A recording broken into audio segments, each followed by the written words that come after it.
You're watching White News. السلام عليكم، معكم حذيفة فريد من وايت نيوز. أهلا بكم. من المسؤول عن وفاة طفلي؟ هذا هو السؤال الذي يطرحه حاليا أكثر من 60 من الآباء والأمهات في دولة غامبيا الإفريقية، ولكن دون جواب. الشيء الوحيد المشترك في وفاة أكثر من 60 طفلا هو دواء السعال الذي تم طلبه من الهند. أصبح جملة صنع في الهند منتشرة في كل بلد، لكن أصبحت اليوم شعاراً عن قتل الأطفال الأبرياء.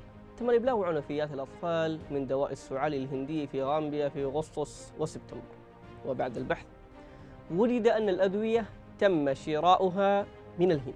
هذه الأدوية المميتة كانت برومتازين، كوفيكسمالين، ماغرابين، ماكوف. أعطي الأطفال المصابون هذا الدواء للتخفيف من السعال، لكن الأطفال لم يتمكنوا من التبول. مع مرور الوقت ازدادت معاناة الأطفال. كان الآباء يراقبون بلا حول ولا قوة معاناة أطفالهم، في حين كان الأطباء يحاولون جاهدين إنقاذ حياة الأطفال، ولكن دون جدوى. ليموت الأطفال واحداً تلو الآخر بعد معاناة شديدة. أصدرت منظمة الصحة العالمية تنبيهاً ضد الأدوية الهندية، وبعد ذلك تم إجراء الاختبارات المعملية لهذه الأدوية الأربعة.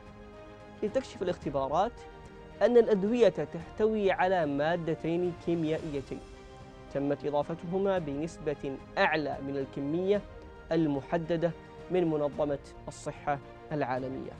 بسبب هذه المواد الكيميائية تأثرت كلى الأطفال بشدة وتوقفت عن العمل، وبسبب ذلك مات جميع الأطفال بعد معاناة رهيبة. صنعت هذه الأدوية الأربعة من قبل شركة هندية تسمى مادن للأدوية. حين طرحت وسائل الإعلام الدولية أسئلة على الشركة الهندية بهذا الشأن، رفضت الإجابة. ليس هذا فقط، بل إن هيئة مكافحة المخدرات ووزارة الصحة الهنديتين صامتتان أيضا في هذا الصدد.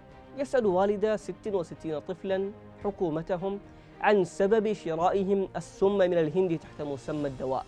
من ناحية أخرى يتعين على السلطات الهندية أيضا الإجابة عن سبب عدم وجود فحص للمنظمة، وهي منظمة تنتج 4 أدوية للسعال وتبيعها أيضا إلى دول أخرى. لماذا لم تأخذ الشركة بعين الاعتبار ضوابط وقوانين صناعة الأدوية؟ من الذي يختبر المواد الكيميائية الموجودة في العقاقير المصنعة في الهند؟ وكيف تم بيع هذا السم إلى دول أخرى؟